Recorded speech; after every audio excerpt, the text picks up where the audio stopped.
da apresentação do Congresso. Essa mesa tem como tema trajetórias, desafios e possibilidades na carreira dos técnicos administrativos de educação nas universidades federais. Deixa eu botar meu óculos aqui, que eu já não deixei não. Esta mesa reúne relatos de servidores técnico-administrativos em educação em universidades federais, que, a partir de suas vivências, compartilham experiências sobre os caminhos percorridos na instituição.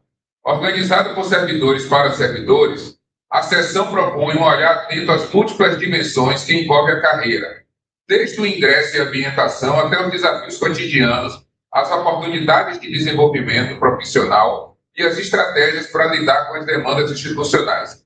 Por meio de narrativas pessoais e reflexões coletivas, os servidores envolvidos revelam não apenas as dificuldades enfrentadas ao longo da trajetória, mas também as conquistas, os aprendizados, os afetos que constroem o pertencimento à universidade pública. A diversidade de setores, formações e tempos de serviço permite identificar aproximações com sua própria realidade, ao mesmo tempo em que amplia horizontes sobre as possibilidades de atuação dentro da universidade. Destinado tanto a quem está iniciando a carreira quanto àqueles que já possuem uma longa caminhada na instituição, esta mesa visa fortalecer a comunidade TAI por meio da partilha de saberes, do reconhecimento das especificidades do trabalho técnico-administrativo em universidades federais e da valorização da experiência como fonte de aprendizado coletivo.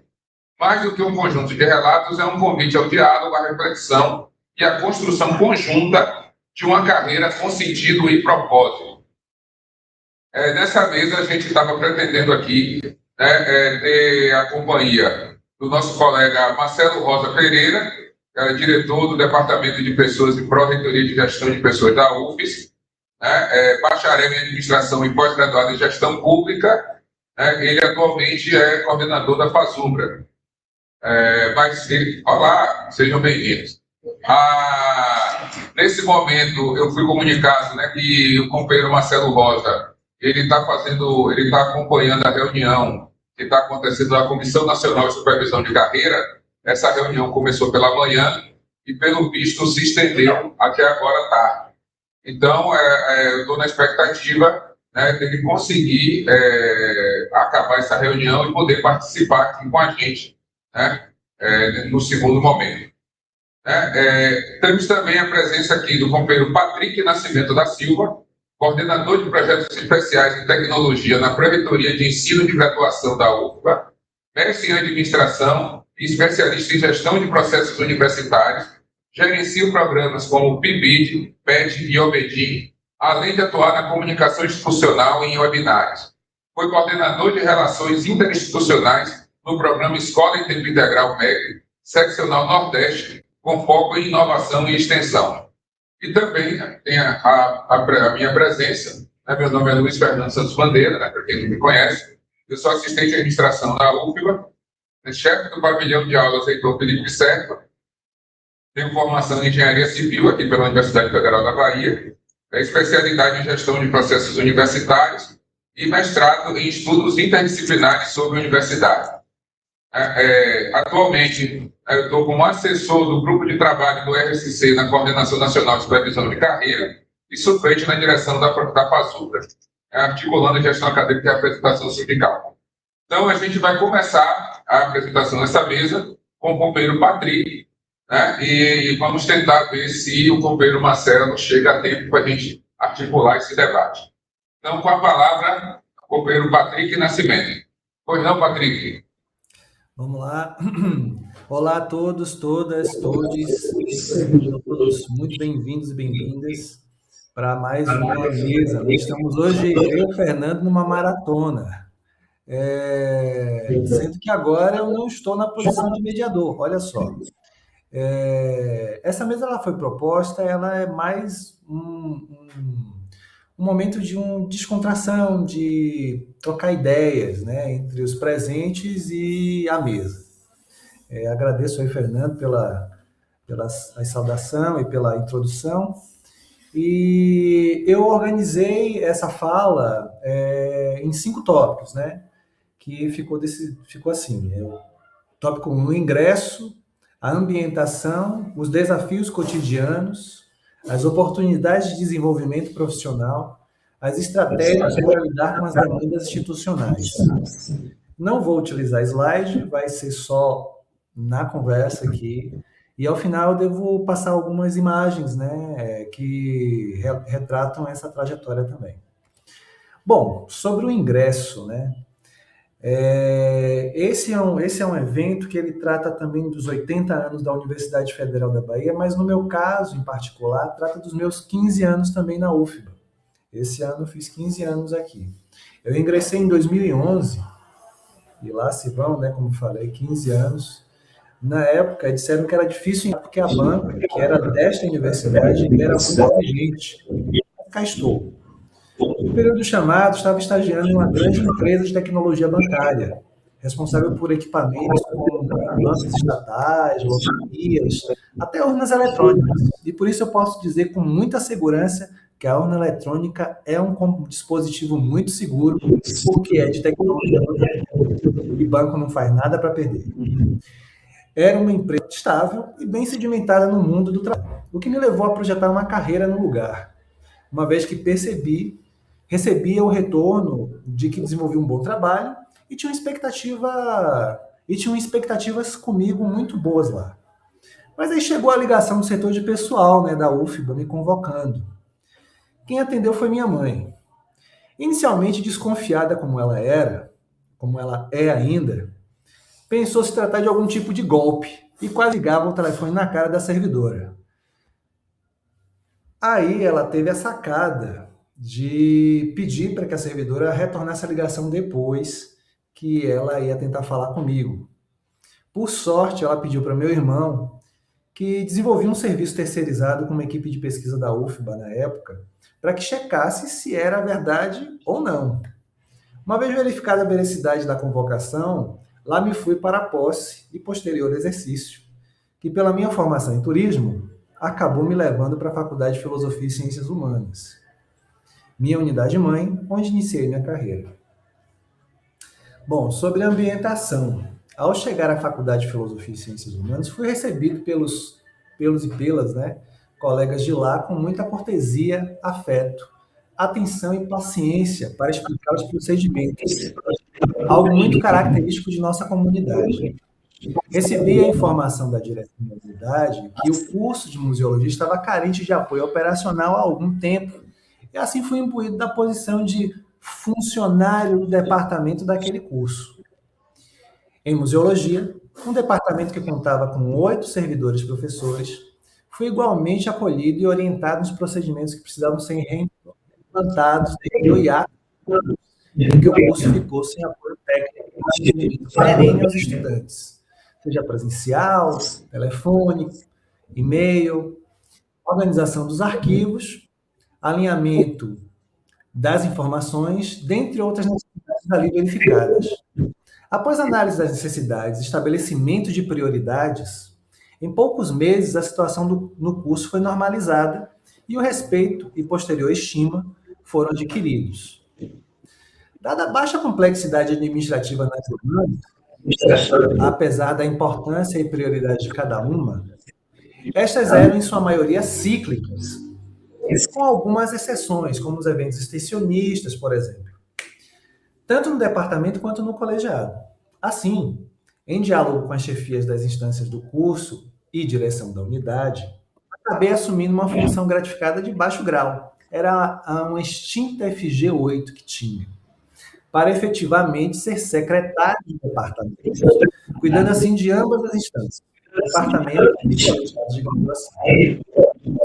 Em 2013, atuando em conjunto com os demais servidores e servidoras do curso, fui um dos responsáveis por fundar o curso de pós-graduação em museologia do PG Museu, com sua primeira seleção de mestrado e matrícula de turma naquele mesmo ano, iniciando assim minha experiência assessorando um curso de pós-graduação, quando novamente contei com o apoio e companheirismo de colegas da faculdade e da Pró-Reitoria de Pesquisa e Pós-Graduação, como Gustavo, Lírio, né, lá.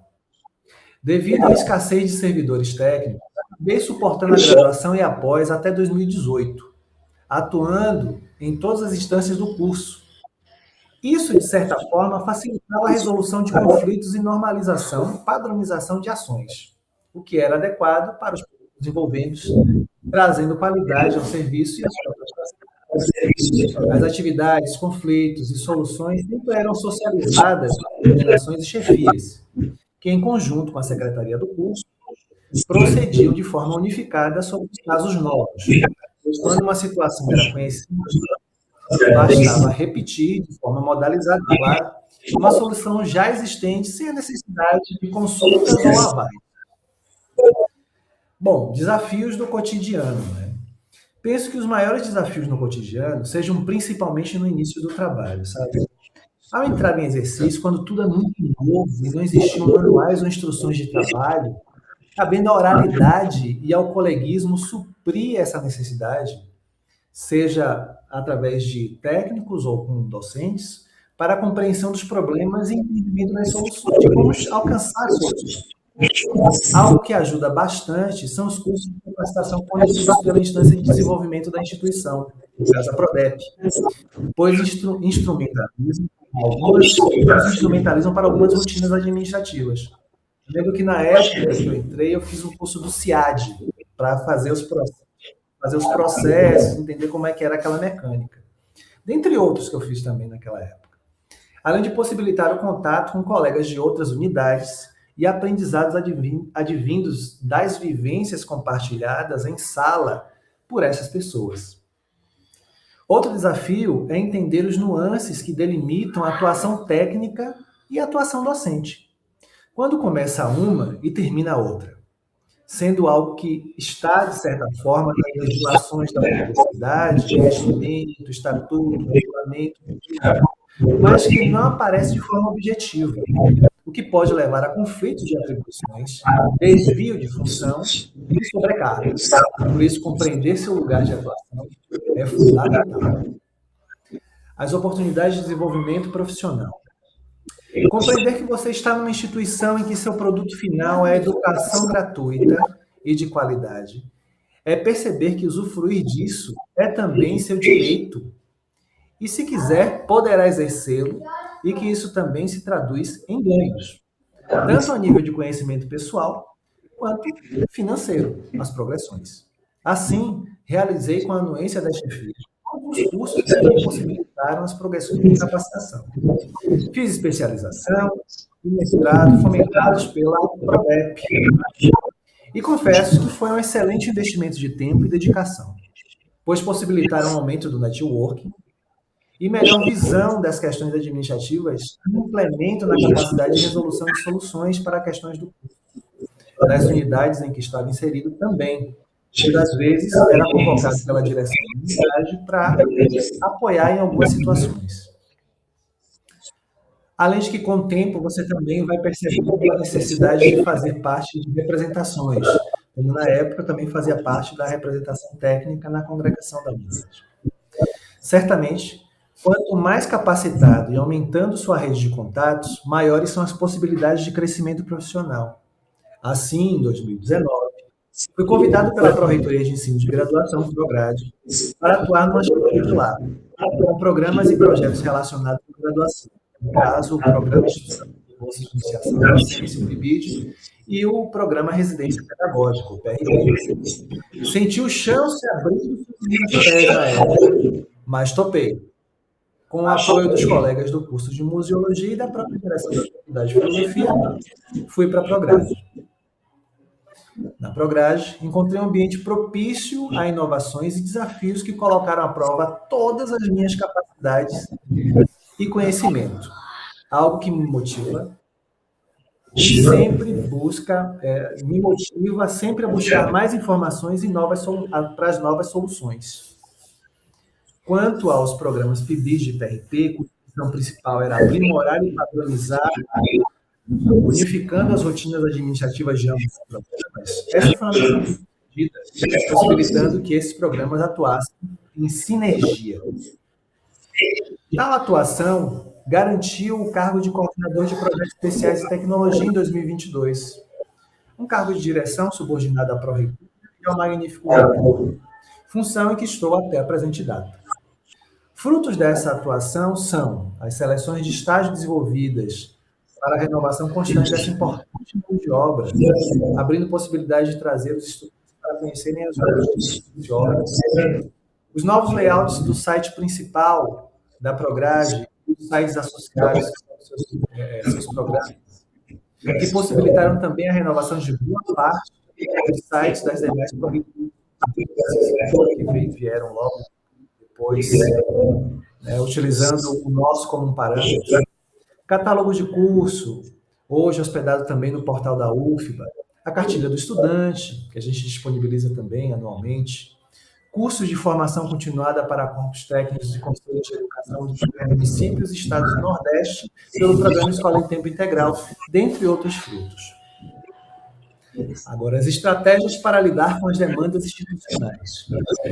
Não existe, até onde eu sei, um manual ou alguma instrução padrão para isso, mas penso que posso anexar aqui algumas frases que podem ajudar nessa estratégia, como entender sua importância nos processos, compreender os limites de sua atuação, ter empatia, proatividade para identificar possíveis demandas e tentar antecipá-las. Ser honesto em não deter todo o conhecimento, mas buscar aprimorar. Ser companheiro ou companheira. É difícil, mas a gente consegue. Compartilhar o conhecimento para que as coisas possam funcionar mesmo sem você. Ter comprometimento com o que se propõe a fazer. Entender que uma carreira, por vezes, exige privações. O mais importante, mas o mais importante mesmo, é ter uma família que te apoie e dê suporte. Isso é essencial para uma trajetória de sucesso. Eu quero compartilhar com vocês agora algumas imagens que são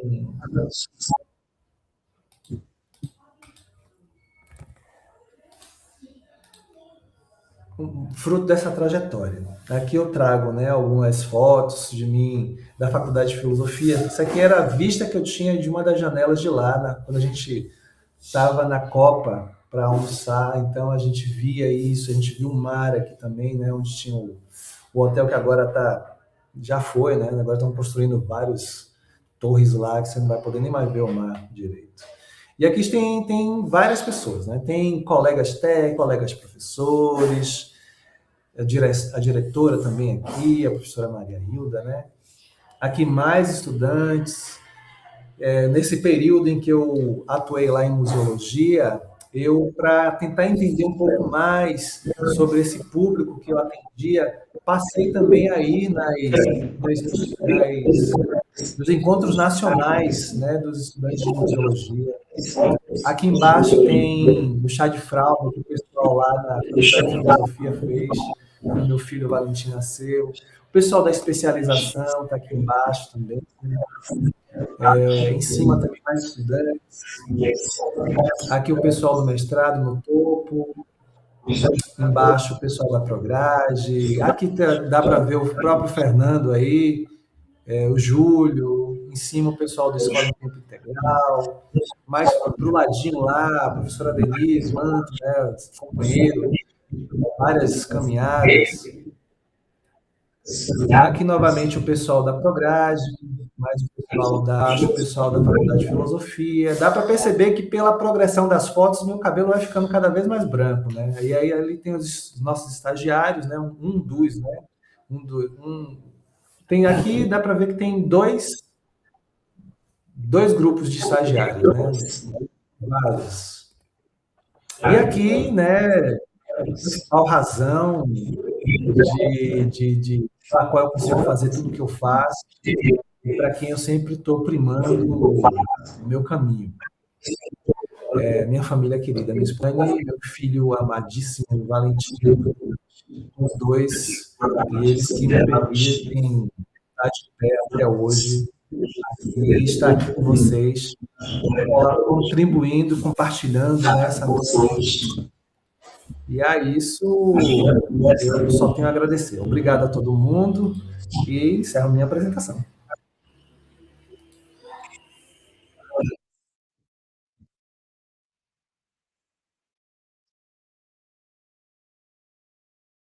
Ótimo. Muito obrigado, Patrick. Realmente é uma trajetória bem ampla, diversificada que você teve dentro da universidade. Eu estava dando uma olhada aqui, enquanto você estava se apresentando, para ver se o companheiro Marcelo tinha conseguido, né, finalizar a reunião lá na CNCC em Brasília e dar uma resposta, mas eu não tive aqui nenhuma informação, então a reunião deve estar lá ainda, né, no desdobramento. Se eu não me engano, a reunião de hoje, eles estão verificando toda a parte lá do anexo do RSC, a questão lá dos itens, dos critérios, que estava escrito. Eu acho que a ideia é tentar já enviar para as universidades as atividades com a descrição, né, sobre o que é que aquele item representa.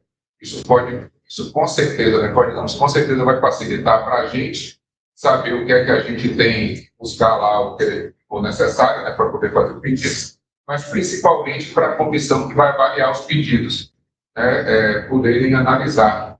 Porque às vezes a forma que está escrito lá o item não é tão autoexplicativo. E aí me parece que deve ter dado alguma divergência, porque a reunião está bastante longa, começou de manhã e continua. Mas bem, indo nessa linha, né, da discussão da mesa sobre as trajetórias e a questão da carreira, né, já que sobrou para mim continuar a mesa, mas o Marcelo não está, eu vou falar um pouco aqui do que aconteceu com a minha realidade, e aí a gente vê, né, como essa instituição de universidade ela é tão ampla, assim, ela é tão diversa, né? Eu entrei na universidade, né, como estudante em 91, mas aí eu fiz o concurso e entrei como servidor em 94. Então já se vão aí 36 anos, outro dia, verdade. 36 anos de UFBA já. E desde quando eu entrei na Universidade Federal da Bahia, eu trabalho nos pavilhões de aulas, né, mais precisamente no PAC 1. Então, diferente do companheiro Patrick, que ele percorreu, né, alguns órgãos e algumas unidades diferentes e órgãos diferentes, basicamente toda a minha trajetória dentro da UFBA foi dentro dos pavilhões. 90% do pavilhão 1, que hoje foi batizado de Felipe Serpa, mas que é o PAC 1, mas eu também trabalhei, tive que ajudar, né, na época que os outros pavilhões foram criados. Então, quando o PAC 3 apareceu, né, passei um tempo trabalhando no PAC 3, né, para poder desenrolar lá as atividades. E também no PAC 5, foi outro pavilhão que veio depois. O PAC 4 foi, primeiro não era pavilhão de aulas, aí depois se transformou, então eu não cheguei a trabalhar no PAC 4. Mas no PAC 1, PAC 3, no PAC 5, sim. E no pavilhão de aula do Canela também cheguei a ficar um tempo lá. Então, a minha trajetória foi centrada, né, nessa atividade que é gerenciar, né, o pavilhão, que é a porta de entrada da universidade, é o local onde os estudantes chegam para começar a sua vida, né, acadêmica. E aí basicamente lidar com toda a demanda que tem de um prédio que pode chegar a ter um volume, né, de público de mais de 10 mil pessoas, ou até 15 mil pessoas, dependendo, né, do dia. O pavilhão funciona. Na época que eu entrei ainda não era, a parte dos cursos noturnos era muito incipiente, então praticamente não existia, né, o turno noturno. A gente era basicamente a parte do matutino e do vespertino, mas, né, alguns poucos cursos já começavam a oferecer, né, aulas noturnas. Eu lembro bem do curso do Instituto de Física, parece que foi o primeiro que deliberou e que formatou mesmo o curso noturno. E em algumas situações a gente ainda ficava, né, ajudando e permanecendo no pavilhão no período noturno, por causa dessas poucas aulas e por diversos eventos que aconteciam, muitos até às 21, às 22 horas. Mas hoje o pavilhão funciona de 7 horas da manhã às 21, às 22h10, que é o horário normal das aulas. E à noite ele está com o público, talvez até supere o público do matutino e do vespertino, porque o noturno agora está muito intenso. Então, a minha trajetória funcional e a experiência que eu tenho na parte da administração é voltada a fazer com que o pavilhão consiga atender a nossa comunidade universitária nas suas diversas demandas. Então, basicamente, a parte acadêmica com as aulas da graduação, mas a gente tem muita coisa já colocada da pós-graduação, né? Algumas atividades de extensão também, né? A gente recebe. E a partir do Estatuto, se eu não me engano, de 2010, 2013, não me lembro, se criou uma concepção de coordenação dos pavilhões. Então, em vez de ser pavilhões separados, passou a ter uma coordenação agregando todos os pavilhões e ganhou um conceito, né, de instalações especiais de ensino, de pesquisa e de extensão. Né? E nesse conjunto de ser uma coordenação que agrega essas unidades e tem essa especificidade, nós adquirimos aqui, né, foi incorporado o Centro de Esportes, o Complexo Esportivo Educacional também entrou para essa coordenação. Então, não é um pavilhão, mas está junto com a gente. E aí eu me lembrei disso, porque eu tenho também a presença aqui do meu companheiro e colega de coordenação, Gerson, que está ali nos prestigiando. E hoje ele é o chefe lá do Complexo Esportivo Educacional. Então, a gente está, né, nessa luta diária para viabilizar e congregar esses interesses que às vezes se conflitam, né? Porque é muita coisa ao mesmo tempo e, né, nós costumamos ter vários choques que a gente faz algumas mágicas, né, Mercedes, para resolver. E graças a Deus, durante esse tempo todo, a gente tem conseguido resolver de uma forma bastante efetiva. Só para se ter uma ideia de como está a situação assim, dos pavilhões, nesse momento a gente está recebendo o Congresso UFBA, né, que é uma das atividades desses aqui, mas os pavilhões estão completamente destinados a receber o Congresso.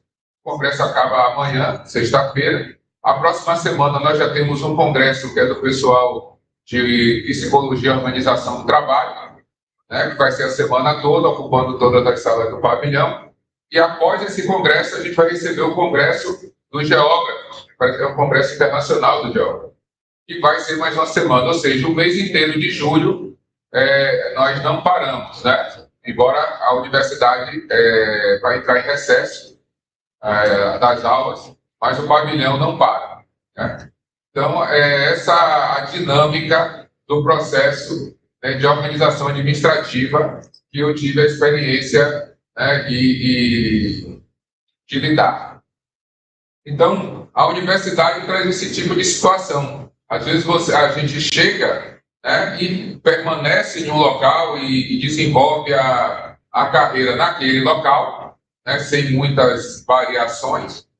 Não que você ficar em local só também não traga vários desafios diferentes, embora tenha ficado só no parque, cada dia uma novidade, né? Mas existem vários colegas que têm essa oportunidade e às vezes até a necessidade de percorrer várias unidades, vários institutos, várias realidades diferentes. E isso é muito peculiar, né? Nem todos os lugares, instituições e organizações, empresas, permitem um grau tão grande, né, de variável como as instituições de ensino, né, como as universidades permitem.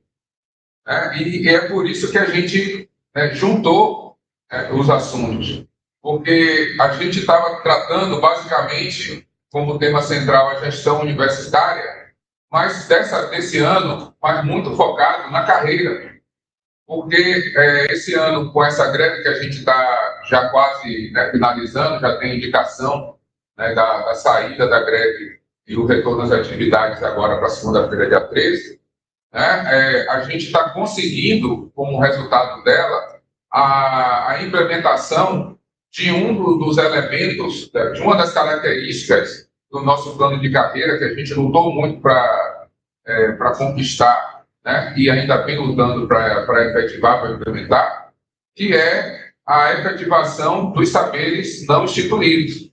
Né? A gente colocou na nossa carreira, e aí na palestra anterior, né, com o companheiro Osório, ele se referiu desde 84 que a gente começou essa discussão com esse último projeto de carreira, né, que é o que se transformou no PCC-TAI, mas ele comentou que já são 3 planos de carreira que a nossa categoria, né, sentiu necessidade, no seu momento de discussão, de autoafirmação, devido a tudo que se passava, né, e tudo que a gente, enquanto categoria, enfrentava dentro da instituição universitária, né, sentiu essa necessidade de discussão, de união e de produzir um projeto de carreira que nos contemplasse, já que não existia nada e não existia nenhuma proposta.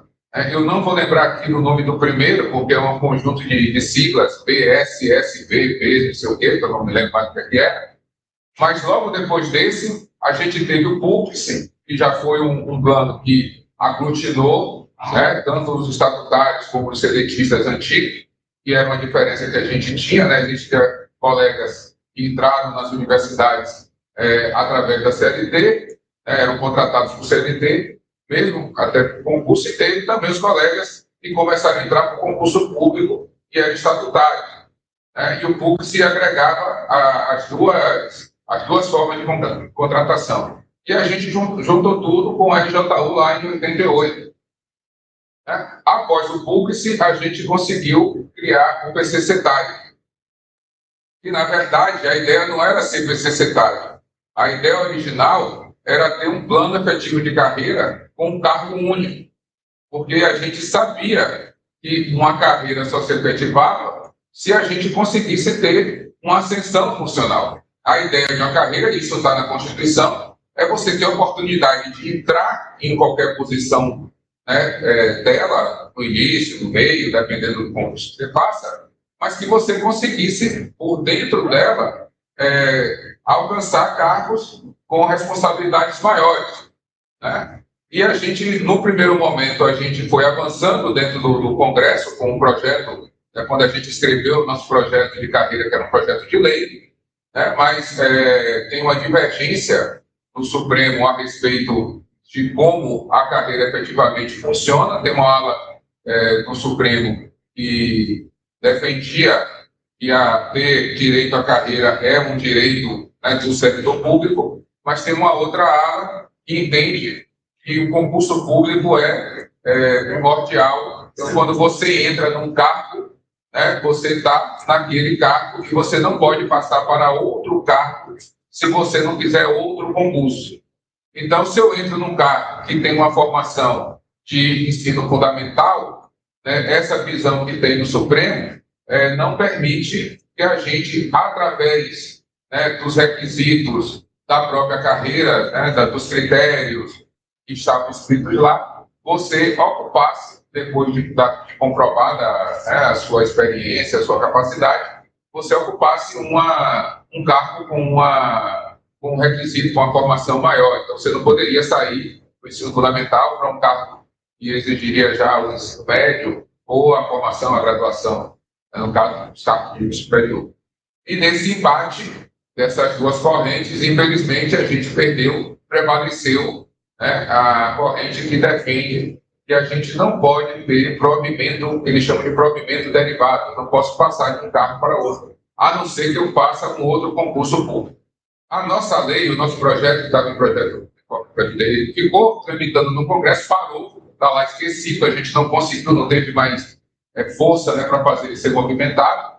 Mas uma das coisas também que a gente tentou, né, já que estava complicado e a gente não tem assim nenhuma expectativa que essa visão dentro do Supremo Tribunal Federal ela se altere por agora, mas a gente tentou que pelo menos já que a parte do concurso público era necessária, que a gente fizesse o concurso público para ter a oportunidade de mudar, né, de cargo e continuar na carreira, mas que a gente não perdesse os direitos, os ganhos que a gente já tinha, né? E eu não estou falando da questão da aposentadoria, essas coisas, eu estou falando da questão dos ganhos mesmo enquanto tabela, né? A evolução que você tem. Porque se você já tem, por exemplo, 10 anos, né, de um cargo, e você faz um concurso entre outro, você volta para o início da carreira, o início da tabela.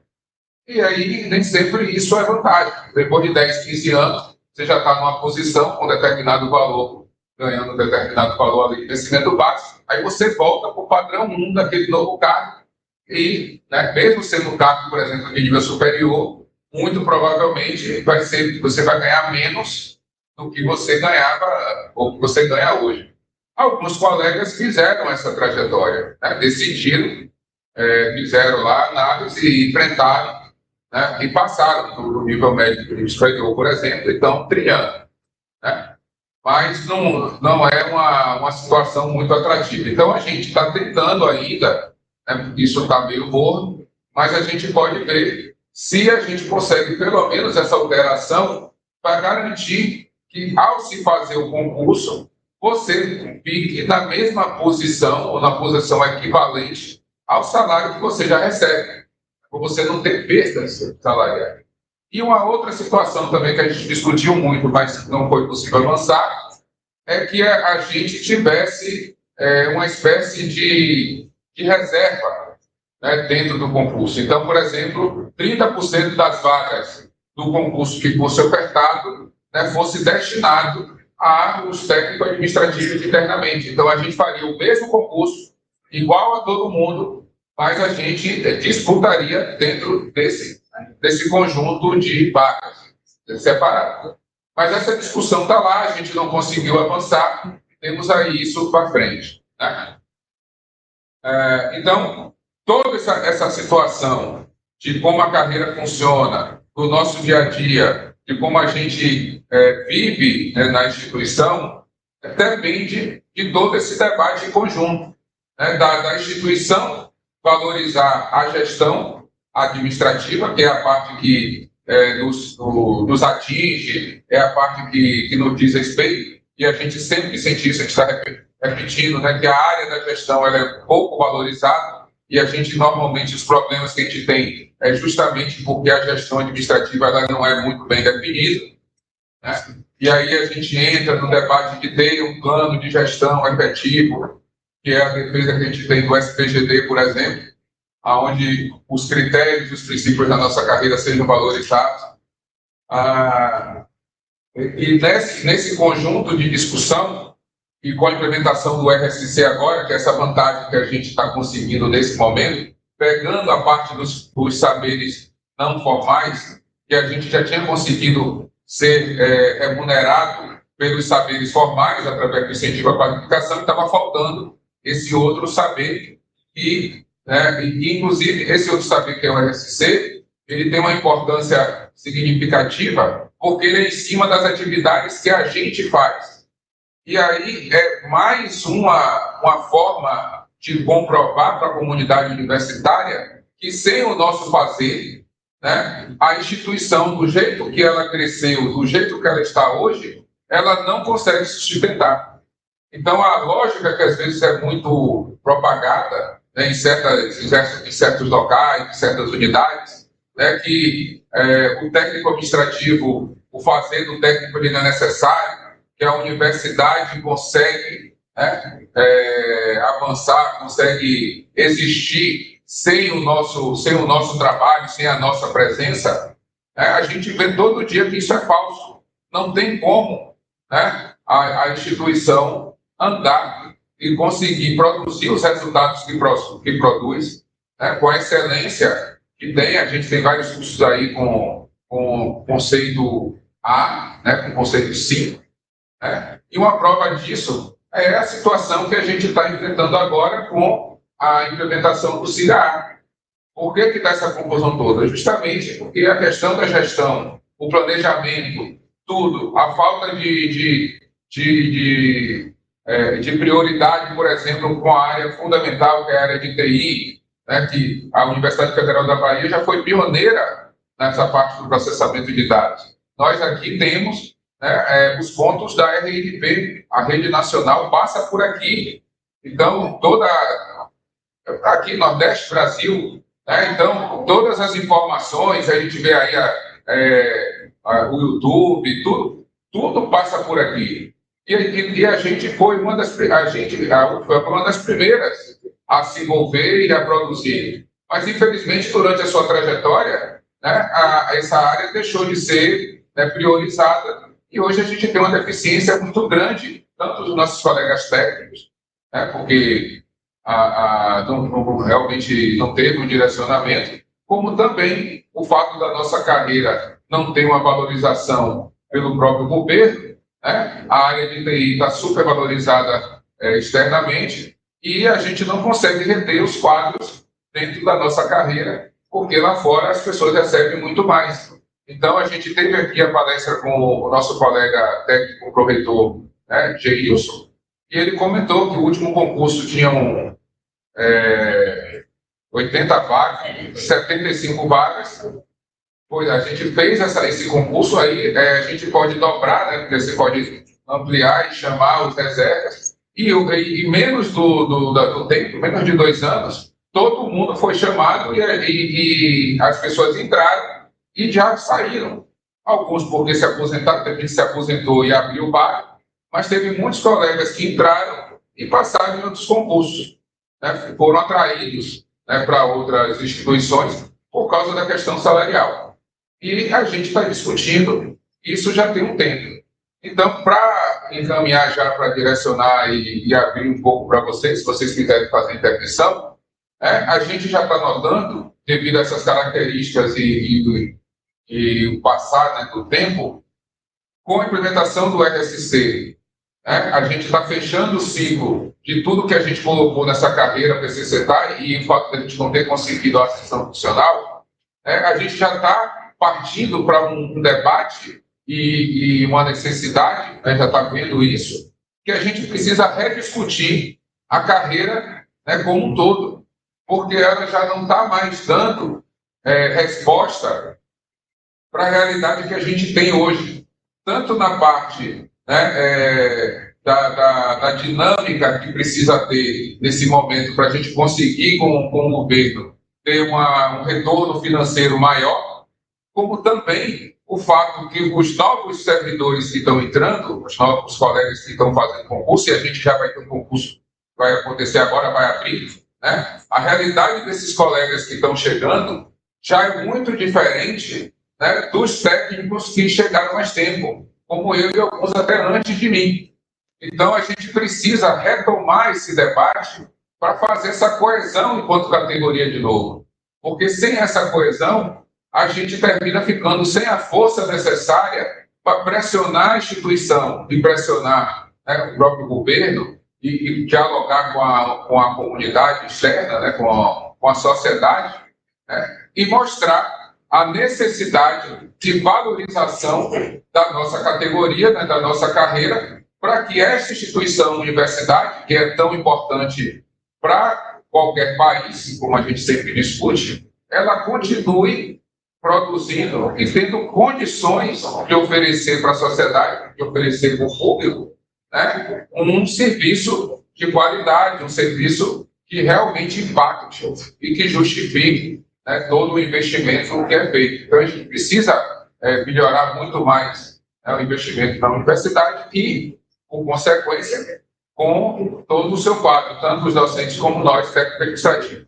Então, essa era a ideia desse debate, de fazer essa junção, né, entre a discussão da gestão, a discussão sobre as novas vantagens e os novos modelos de trabalho, que é o PGD e o SPGD, que a gente discutiu, e a forma como a gente está trabalhando hoje dentro da universidade, né? A gente já teve a oportunidade há mais tempo de ser muito mais coeso, de trabalhar muito mais em conjunto, e com essas novas modalidades de trabalho, como o exemplo do teletrabalho, nós precisamos se juntar novamente para rediscutir como é que a gente vai funcionar, como é que a gente vai atuar enquanto categoria, né, enquanto comunidade, porque sem isso, sem essa coesão, a gente não vai ter força suficiente, né, para continuar disputando dentro da comunidade universitária e fora, né, para a própria sociedade,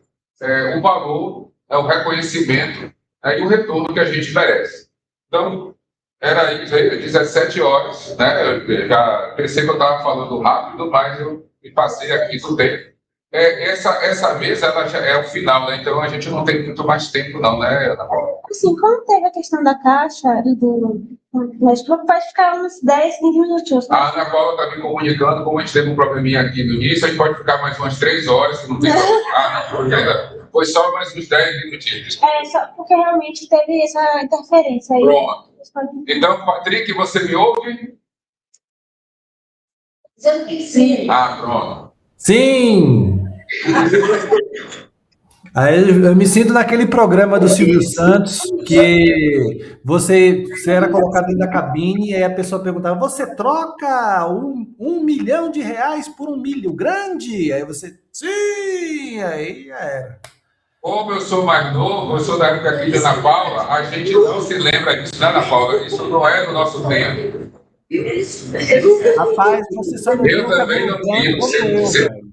Não venha tirar onda, não. Você só não tem o cabelo branco como eu. Mas você...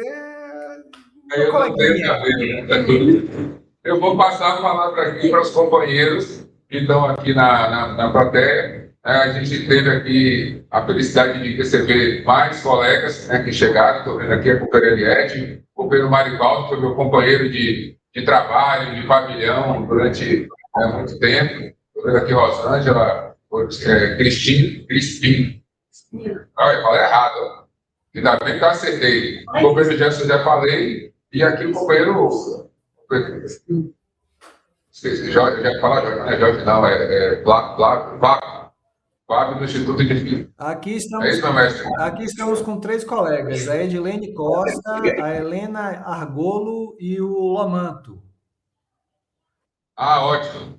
Pronto, na sala, né, virtual, que maravilha. Então eu vou passar aqui a palavra. Alguém quer fazer alguma pergunta, quer fazer algum comentário para a gente fazer esse encerramento, e aí eu vou dando, vou finalizando. A companheira Rita está aqui com uma pergunta, pode falar, Ritinha.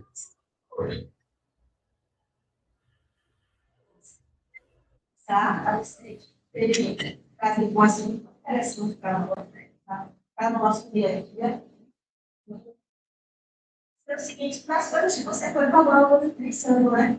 Sabe que o RSC, que a gente usa, que era falar sobre isso, pode servir como algo que possa fazer, mostrar que a pessoa tem competência para passar no nível naquela condição. Depois, você vai ter uma avaliação de tudo. Você fez alguma coisa na carreira. Isso não é uma forma de você afirmar que você tem competência de fazer uma sessão. É uma questão. A outra coisa é que a gente vai promover dificuldade, porque a gente não tem o hábito de fazer as coisas desenfocadas, portarias, ofícios, documentos que a gente acaba fazendo. Agora mesmo, o mesário da eleição, pelo menos no ISC, e como aproveitar isso que a gente faz, e a gente faz tantas coisas, e a gente não tem como esse problema. Então, assim, a gente já tem uma perda grande. Sim, pode ser, talvez mais jogos novos, não, porque alguma coisa já foi feita no sentido de normatizar, colocar portarias para poder executar, mas o ato continua. É isso. E mais tinha vontade, mas tinha e seria para a categoria, para a versão de pessoas. Os técnicos não têm esse hábito, não tem isso. A gente tinha essa necessidade, porque não temos como utilizar, claro, esse certificado já não. Mas uma produtividade que não está na sua rotina. E você se propõe fazer, se envolve uma habilidade para aquilo, mas segue para o conforme que você esteja naquele processo. Porque é uma coisa que não nos acontece. A gente já tem uma grande para poder seguir em todas as. Ok. Beleza, Rita? Tem que mudar todas as atividades certificadas e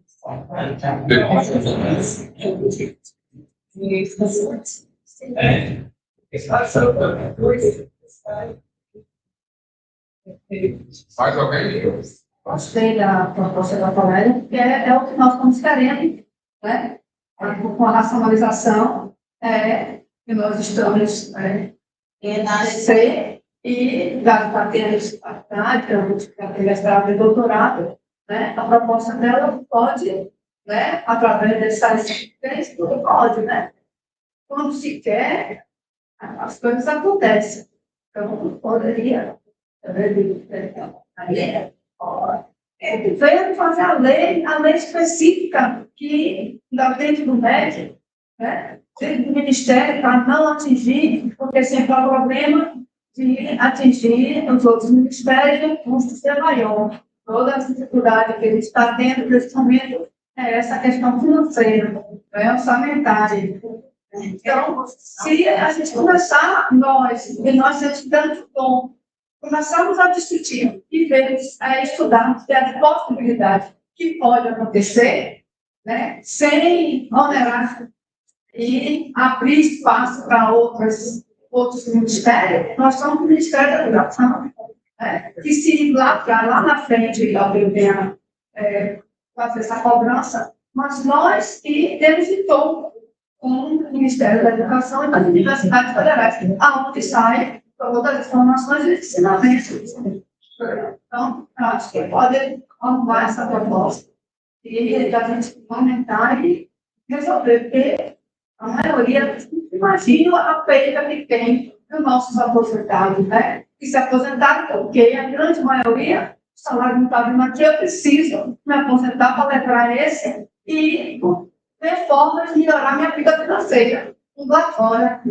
Então, muitos trabalham no aposentado jovem ainda, na perspectiva de melhoria salarial. Certo. Então, não tiveram, nenhuma perspectiva. Se a gente pega uma dessa que consiga melhorar a vida também internamente, e do sacrifício de todas as coisas que fez dentro da universidade, né? E de todos os projetos que a universidade conseguiu conquistar, né? E mostrar a sua competência através dos servidores.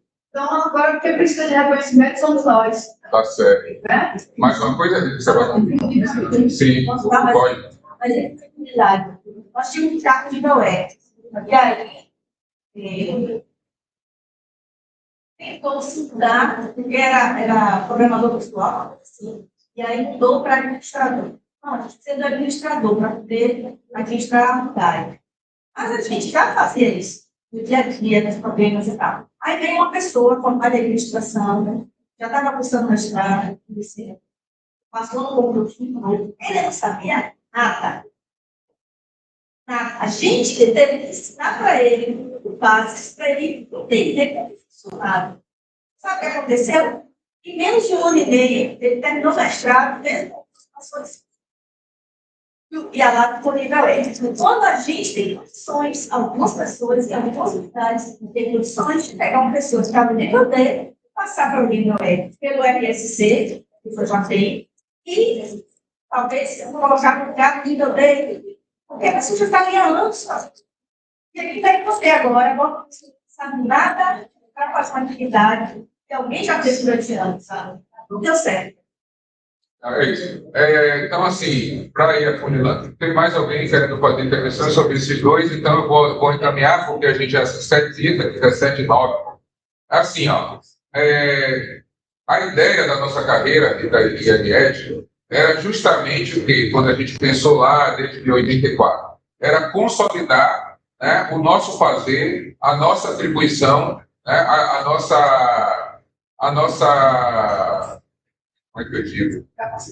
A nossa qualidade enquanto categoria, né, para a instituição. Então, a gente precisava mostrar, a gente precisava se autoafirmar mostrando as nossas qualidades dentro dessa instituição, que é uma instituição que tem o objetivo de produzir conhecimento, né? Os professores são o pilar, né? Desde, eu falei isso algumas vezes, né? Essa instituição que é milenar, os professores, né, que estão envolvidos com a instituição universitária desde lá de trás. Então, a parte organizativa relativa à função docente, ela está muito mais efetivada, explicitada, do que a nossa função. Então, o início lá, mais valor em tudo, porque ela foi a universidade, basicamente, ela foi formada, criada em cima disso, dessa questão da produção de conhecimento, de passar o conhecimento. E você tinha os dois elementos, você tinha o estudante e você tinha o docente. E aí um tempo era o estudante que dizia, eu estou entrando aqui, eu quero aprender isso. Então, os professores faziam o que os estudantes queriam. E tinha uma outra instituição que os professores diziam, não, você vem para cá, aqui você vai aprender isso. Se você não quiser aprender esse problema seu, vá para outra. Quem ganhou foi a instituição onde os professores definiram as regras. E a partir daí, claro, eles dominaram o processo dessa parte, né, da aprendizagem, do ensino. Então, são os detentores do conhecimento, formalmente falando. Estou precisando de alguém para falar alguma coisa. Vou chamar um técnico especialista. Não, vou chamar o professor. Sempre assim, tem essa visão da capacidade, que sabe tudo e que sabe... Então, é isso. Assinava o técnico. Pois é, como a gente veio depois, a gente teve que afirmar isso. E aí a gente, como ninguém fazia isso de fora para dentro, a gente teve que fazer de dentro para fora. A gente criou a carreira para dizer, olha, se não tiver a gente aqui, tudo isso que vocês estão fazendo não vai acontecer, vai tropeçar, vai dar errado. Vocês acham que conseguem fazer sozinhos, mas não vão fazer. Não vai dar certo. Você pode andar aí 1, 2, 3 meses, mas depois, como é que vai fazer no laboratório se não tiver o técnico lá? Não dá, o professor não dá conta, né? Não é porque a gente é melhor, não, ele não dá conta. A estrutura, o tamanho que a universidade tem, não dá conta. Dentro dessa estrutura carreira, né, a gente botou lá os princípios e disse, olha, nós somos importantes por isso aqui tudo. O RSC, ele sedimenta, e aí a ideia que Rita está colocando, vai servir, do mesmo jeito que Rita colocou, agora de forma oficial, para mostrar todas as atividades que são feitas, agora devidamente registradas e reconhecidas, para essa instituição e para o governo, do tamanho de situações, de atividades e de produção que a gente tem. Porque todas as vezes que a gente vai, todas as vezes não, mas a maioria das vezes que a gente vai conversar com o governo para algum lugar, mas vocês são meros burocratas, por que vocês estão pedindo isso? Porque vocês fazem a mesma coisa que o técnico lá do INSS, da cultura, do seu... E não é. Então, através do RSC, que foi uma situação que nós fomos buscar, e que vai estar por escrito, dentro da instituição que valoriza o conhecimento, porque é da origem dela, não vai ser só a gente dizendo, olha, não, eu sou capaz, eu sei fazer. Se você me der essa função aqui, não precisa trazer alguém de fora que não conhece essa instituição. Porque a pessoa que é formada, vai dizer, o título não vale nada. Não vale. Você se graduar, vale a pena. Você adquire conhecimento. Mas para você gerenciar o local, não é tudo igual. Ainda mais se você vai para dentro da universidade, dentro do instituto. A pessoa aprendeu lá as regras, a dinâmica, mas fazer as coisas internamente não é igual. Ela precisa de um tempo ali. Do mesmo jeito, se ele for entrar numa fábrica, né, de automóveis, ou se ele entrar numa empresa de engenharia, a administração não é igual. Tem situações diferentes, vai lidar com pessoas diferentes. Então, este instrumento RSC, ele vai comprovar, ele vai colocar definitivamente, né, vai formatar um processo que deveria ter já há muito tempo, que é da gestão administrativa, que é todo esses documentos, essas comprovações. Que a Cristiane colocou aqui, está certo. Não é porque não era comum, mas não era uma coisa que a gente deveria buscar. Se você for em qualquer lugar, qualquer atividade, né, qualquer ordem ou designação, né, em qualquer instância, fábrica, empresa, você tem ali o documento que comprova. Você não chega lá, a não ser assim, você tem um mercadinho, hoje você vai cuidar do caixa. Aí você vai para o caixa na rua e você não está aqui, não, você está lá no depósito. Não é assim que funciona. Funciona nas coisas pequenas, mas nos órgãos todos, você não sai de um lugar para outro de boca. E muito tempo na universidade foi assim, era não formal. Você fazia as coisas, a parte docente está toda definida. Você não sai de um departamento para outro. Você não ensina uma disciplina e pula para outra porque quer. Tem uma formação. O nosso fazer aqui era assim, solto, porque a gestão administrativa nunca foi valorizada. E a gente vem batendo nisso há muito tempo. Então, como agora a gestão administrativa precisa ser valorizada pelo tamanho que a instituição ganhou, né, nós vamos poder colocar a nossa importância também de uma forma mais efetiva. E o RSC vai dar comprovação de tudo que a gente sempre disse há muito tempo, que a gente deixou de ser só aquele coadjuvante que estava ali para dar um jeitinho nas coisas. A gente está produzindo conhecimento, a gente interfere na formação, a gente sustenta a universidade para ela continuar tendo a qualidade que ela tem. E aí, com a chegada dos companheiros mais novos, que já discutem os processos de outras formas, nós precisamos ver se tudo que a gente escreveu, junto com a RSC, mas tudo que a gente escreveu, aqueles princípios, a forma de se organizar, né? Agora tem o PGD, tem o teletrabalho. Como é que vai ser esse dia a dia nosso enquanto categoria, com um pedaço de teletrabalho e outro pedaço presencial? A gente vai continuar do mesmo jeito que era antes? Ou a gente vai sentar de novo para rediscutir e vamos pensar em uma carreira nova? A gente precisa pensar nisso. O RSC vai ser bom, porque vai estar tudo na nossa mão, mostrando aqui, ó, eu vou fazer um memorial, que não era prática nossa, vou dizer tudo que eu fiz, tudo que eu estou fazendo, e por causa disso eu estou sendo recompensado. Se eu estou sendo recompensado, a instituição foi obrigada a reconhecer, e o governo também foi obrigado a reconhecer, eu tenho argumento para dizer, né, que eu posso ocupar cargos maiores. Mas isso é disputa, né, porque você não muda a lei de uma hora para outra. Então é isso, já deu horário, infelizmente, se pudesse, a Ana Paula deixasse, eu ficaria aqui mais tempo, mas eu vou ter que sair, para ela ter horário, já eu vou me despedir.